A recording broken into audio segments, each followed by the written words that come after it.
recibir aquí en el estudio a Guido Croxatto, él es abogado del expresidente de Perú, Pedro Castillo. Bienvenido, Guido. ¿Cómo estás, Pedro? Gracias. ¿Expresidente o presidente todavía? Yo diría jurídicamente presidente del Perú, destituido en forma inconstitucional y arbitraria. Y para eso estamos batallando nosotros en los tribunales internacionales para restablecer el Estado de Derecho tan vapuleado en el pueblo hermano de Perú, ¿no? Guido, tú eres parte de todo este grupo de defensa legal de Pedro Castillo. Así es. ¿Cuántos abogados conforman este grupo? Somos 6 abogados, estamos divididos y coordinados. Hay abogados que trabajan con el presidente Castillo en Perú, en los tribunales nacionales, y luego Zaffaroni y yo llevamos adelante la defensa en la esfera internacional con presentaciones en el sistema interamericano, en Naciones Unidas, e incluso una ampliación de denuncia que hicimos ante la Corte Penal Internacional, porque entendemos que luego de la destitución ilegítima del presidente Castillo, la represión brutal que desató este gobierno ilegítimo, no lleva adelante matanzas indiscriminadas, sino selectivas sobre determinados grupos. No se mata a cualquiera, se está matando gente que responde a un patrón social y étnico muy concreto, lo cual es doblemente grave, ¿no? Y los gobiernos de América Latina no debieran mirar para otro lado. Por suerte, el gobierno mexicano ha elegido hablar con claridad a favor de la democracia y los derechos humanos en Perú.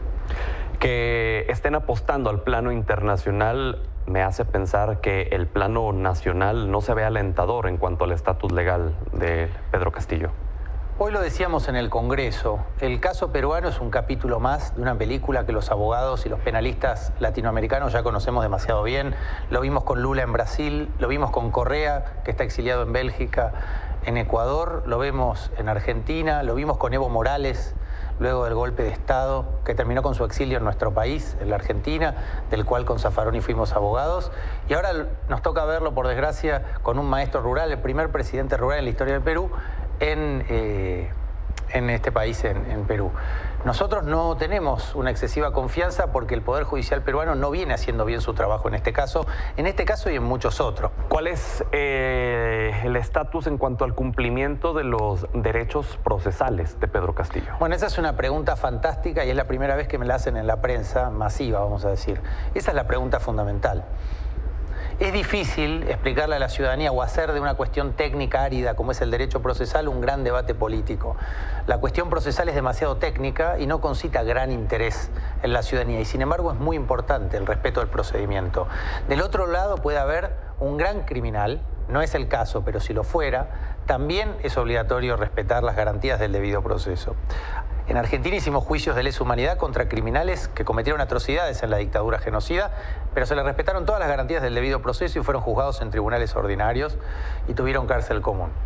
No se violó ninguna garantía. En el caso de Pedro Castillo, este es el punto más álgido para mí, que a medida que uno coteja el procedimiento por el cual Castillo fue destituido con la normativa constitucional y procesal y del propio reglamento del Perú, uno se da cuenta que los congresistas peruanos incumplieron de manera flagrante sus propios reglamentos y por eso nosotros sostenemos que la vacancia de Castillo es nula y que hay un gobierno que está usurpando funciones. La vacancia es desde el punto de vista procesal inconstitucional y nosotros aspiramos a que cualquier tribunal internacional que haga una lectura desapasionada de los hechos y del derecho en Perú llegue a esta misma conclusión porque no hay otra conclusión posible. De leer 2 o 3 normas de la Constitución peruana, analizando la forma en que fue vacado Castillo, te das cuenta enseguida que se violó el debido proceso. Y por eso la destitución de Castillo es ilegítima y la prisión es arbitraria.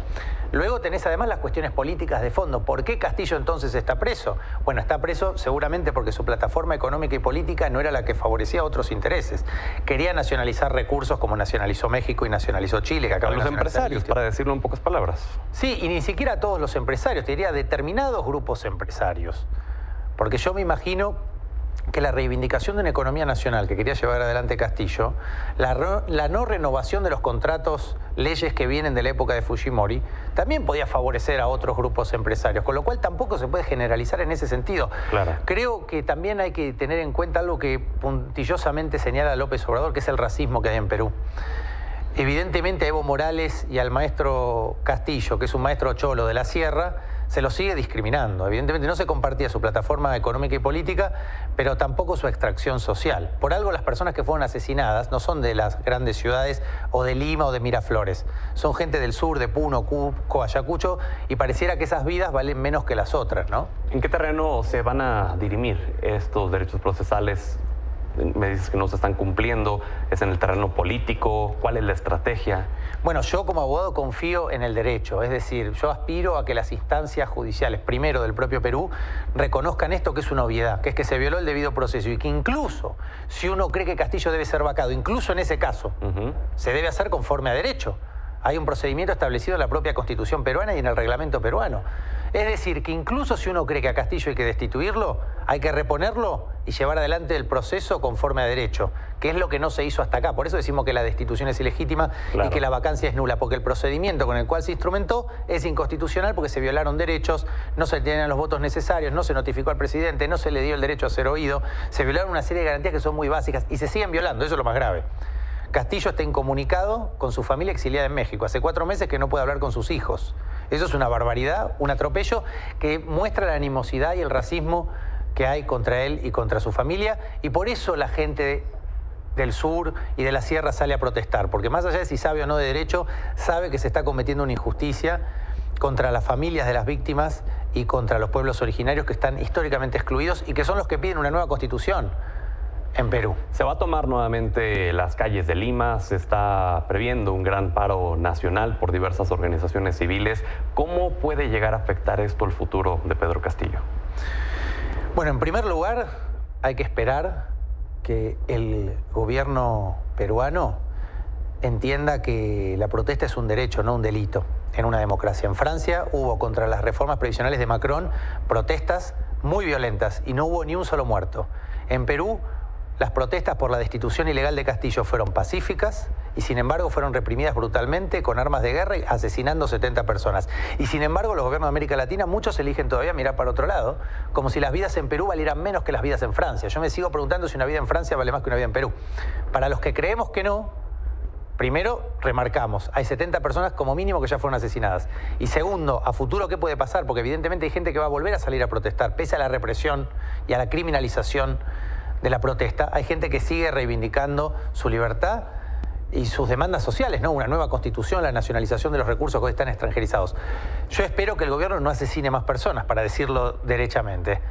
Que no se mate a nadie por salir a protestar o a manifestarse libremente y pacíficamente en la sociedad. Y que se investigue y se penalice a los responsables. No hay nadie preso y hay 70 personas asesinadas en Perú. Y Castillo le hicieron una vacancia expresa sin respetar el debido proceso por leer un discurso.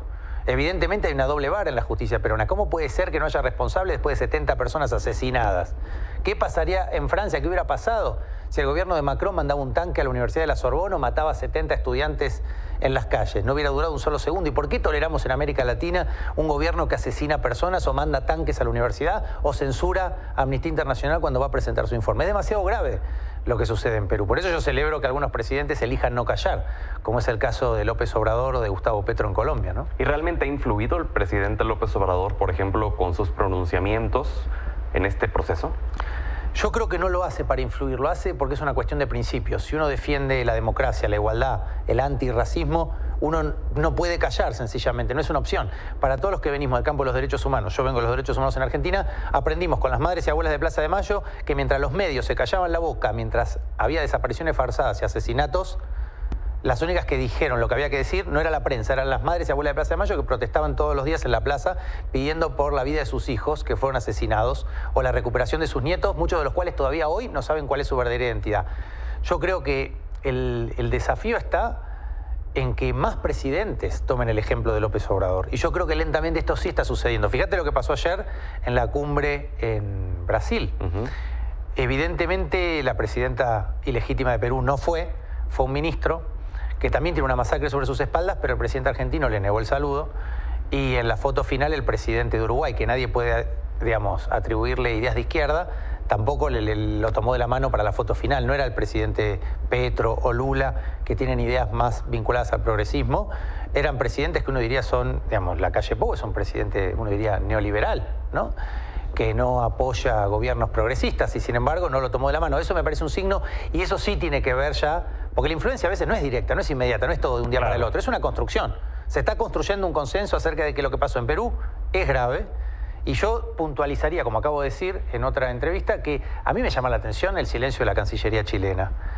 Más viniendo de un gobierno progresista, más de un líder que viene de las protestas estudiantiles, que debiera tener una sensibilidad particular frente a estudiantes de la Universidad San Marcos que fueron reprimidos, esposados contra el piso y vieron como un tanque entraba por la puerta 3 y la tiraba abajo. Yo esperaría, porque es el único gobierno de la Alianza del Pacífico que no se pronuncia enfáticamente en defensa de los derechos humanos, de la democracia y de las libertades civiles y de las libertades académicas de los estudiantes peruanos. Y a mí eso me hiere particularmente porque vengo del progresismo argentino y porque veo cómo las otras cancillerías de la Alianza del Pacífico se comprometen de manera firme y clara, como son la de Colombia y México. Me parece que hay una materia pendiente para la Cancillería chilena que evidentemente no está privilegiando el Estado constitucional de derecho en Perú. Con ese llamado a la Cancillería chilena nos quedamos. Guido, gracias por haber estado con nosotros. Vamos a seguir de cerca todo este proceso y esperamos mantener la comunicación. Muchas gracias, Pedro. Gracias.